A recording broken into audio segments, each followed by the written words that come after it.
नमस्कार प्यारे बच्चों। आज हम लोग प्रेमचंद के फटे जूते नामक पाठ के अभ्यास कार्य का अध्ययन करेंगे।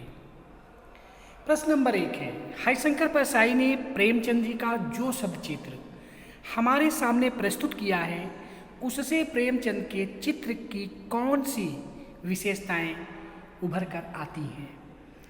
उत्तर, प्रेमचंद के फटे जूते नामक व्यंग को पढ़कर प्रेमचंद के व्यक्तित्व की निम्नलिखित विशेषताएं उभर कर सामने आती हैं। दुर्बल काया। प्रेमचंद जी शरीर से दुर्बल थे, कमजोर थे। उनकी वेशभूषा सादा थी, यानी सादा जीवन, उच्च विचार वाले थे। वे निर्धन एवं असहाय थे। संघर्ष से प्रेमचंद जी स्वाभिमानी थे। उन्होंने कठिनाइयों और संघर्षों का मुकाबला किया। वे बनावटी जीवन से परे संघर्षशील स्वभाव के थे। वर्षों से चली आ रही दमन, शोषण, पाखंड, भेदभाव आदि सामाजिक बुराइयों को इन्होंने समाप्त किया है। इन्होंने यथार्थवादी साहित्य की रचना की। ये एक महान साहित्यकार थे। नंबर 3, मर्यादित जीवन। प्रेमचंद ने जीवन भर मानवीय मर्यादाओं को निभाया। उन्होंने अपने लेखकीय गरिमा को बनाए रखा। वे व्यक्ति के रूप में तथा लेखक के रूप में श्रेष्ठ आचरण करते रहे। प्रश्न नंबर 3, दी गई पंक्तियों में निहित व्यंग को स्पष्ट कीजिए। जूता हमेशा टोपी से कीमती रहा है। अब तो जूते की कीमत और बढ़ गई है और एक जूते पर 2500 टोपियां न्यौछावर होती हैं। यहाँ पर जूता बल का, शक्तिशाली का, ताकतवर का प्रतीक है। धन, तल, बल, तन, पद, धन आदि किसी का भी हो सकता है। और टोपी इज्जत का, सम्मान का, मर्यादा का, प्रतिष्ठा का प्रतीक है। लेखक व्यंग करते हुए कहते हैं कि बलवान के सामने इज्जतदार व्यक्ति सदैव नतमस्तक होता है। आज के समाज में शक्तिशाली व्यक्ति, बलवान व्यक्ति अर्थात जूता का इतना महत्व बढ़ गया है कि उसके सामने एक नहीं हजारों इज्जतदार सर झुकाते हैं। तुम पर्दे का महत्व नहीं जानते, हम पर्दे पर कुर्बान हो रहे हैं। उत्तर, यहाँ पर्दे से अभिप्राय है कमियों को छुपाना। प्रेमचंद जी का जीवन दिखावे से दूर था। वे दोष छुपाकर अच्छाइयों का ढिंढोरा नहीं पीटते थे, किंतु आज के रचनाकार अपनी बुराइयों को, अपने दोषों को छुपाकर अच्छाइयों का प्रदर्शन करते हैं।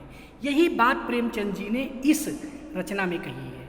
यह आज के इन रचनाकारों पर तीखा प्रहार है जो अपनी कमियों पर पर्दा डालने में विश्वास रखते हैं। गा नंबर, जिसे तुम घृणित समझते हो उसकी तरफ हाथ की नहीं पांव की उंगलियों से इशारा करते हो।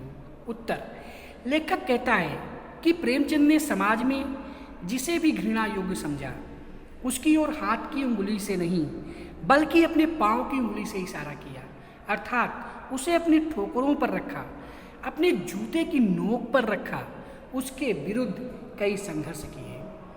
प्रश्न नंबर 4, पाठ में एक जगह पर लेखक सोचता है कि फोटो खिंचाने की अगर यह पोशाक है तो पहनने की कैसी होगी, लेकिन अगले ही पल वह विचार बदलता है कि नहीं, इस आदमी की अलग अलग पोशाकें नहीं होंगी।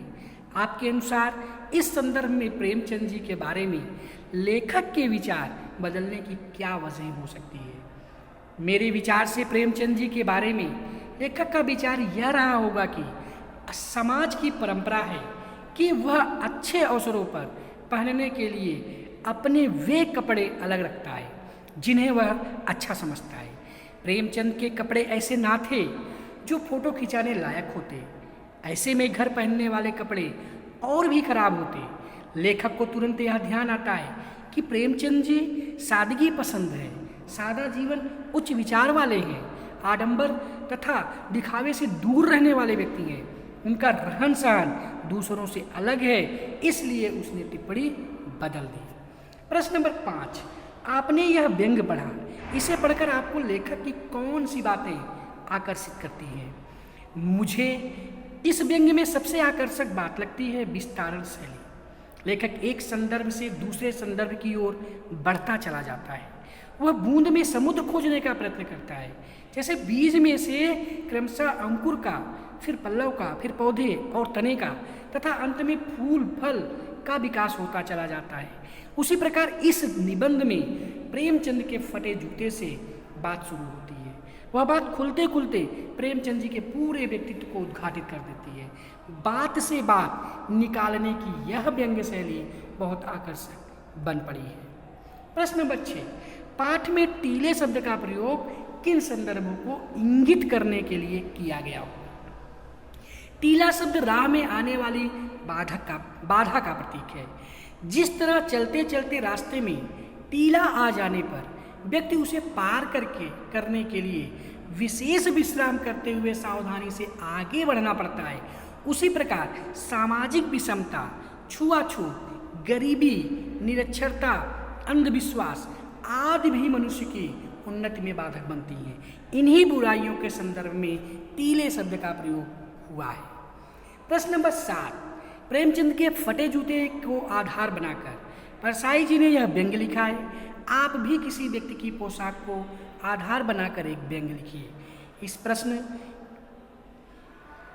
का उत्तर स्लाइड में प्रस्तुत है, आप यहाँ से इसे पढ़ लेंगे और इसे अपने अनुसार आप किसी ऐसे व्यक्ति को जिसे आप जानते हैं, आप उसकी पोशाक को आधार बनाकर आप उस पर एक व्यंग्य लिख दीजिएगा। प्रश्न नंबर 8 है, आपकी दृष्टि में वेशभूषा के प्रति लोगों की सोच में आज क्या परिवर्तन आया है? वेशभूषा के प्रति लोगों की सोच में बहुत बदलाव आया है। लोग वेशभूषा को सामाजिक प्रतिष्ठा का सूचक मानने लगे हैं। लोग उस व्यक्ति को ज़्यादा मान सम्मान और आदर देने लगे हैं जिसकी वेशभूषा अच्छी होती है। वेशभूषा से ही व्यक्ति का दूसरे पर प्रभाव पड़ता है। हमारे विचारों का प्रभाव तो बाद में पड़ता है। आज किसी अच्छी सी पार्टी में कोई धोती कुर्ता पहनकर जाए तो उसे पिछड़ा समझा जाता है। इसी प्रकार कार्यालयों के कर्मचारीगण हमारी वेशभूषा के अनुरूप व्यवहार करते हैं। यही कारण है कि लोगों को, विशेषकर युवाओं में आधुनिक बनने की होड़ लगी होती है। पाठ में आए मुहावरे छाटिए और उनका वाक्य प्रयोग कीजिए। हौसला पस्त करना, इसका अर्थ है उत्साह नष्ट करना। अनिल कुंबले की फिरकी गेंदों ने श्रीलंका के खिलाड़ियों के हौसले पस्त कर दिए। ठोकर मारना, चोट न करना। प्रेमचंद ने राह के संकटों पर खूब ठोकरें मारी। टीला खड़ा होना, बाधाएं आना। जीवन जीना सरल नहीं है, यहाँ पग पग पर टीले खड़े हैं। पहाड़ फोड़ना, बाधाएं नष्ट करना। प्रेमचंद जी उन संघर्षशील लेखकों में से थे जिन्होंने पहाड़ फोड़ना सीखा था, बचना नहीं। जंजीर होना, बंधन होना।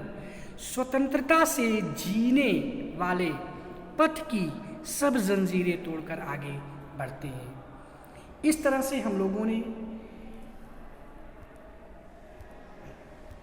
प्रेमचंद जी के फटे जूते नामक पाठ के अभ्यास कार्य का हम लोगों ने इनके प्रश्नों के अंतर्गत आने वाले उत्तरों को समझा। आज के लिए बस इतना ही। धन्यवाद।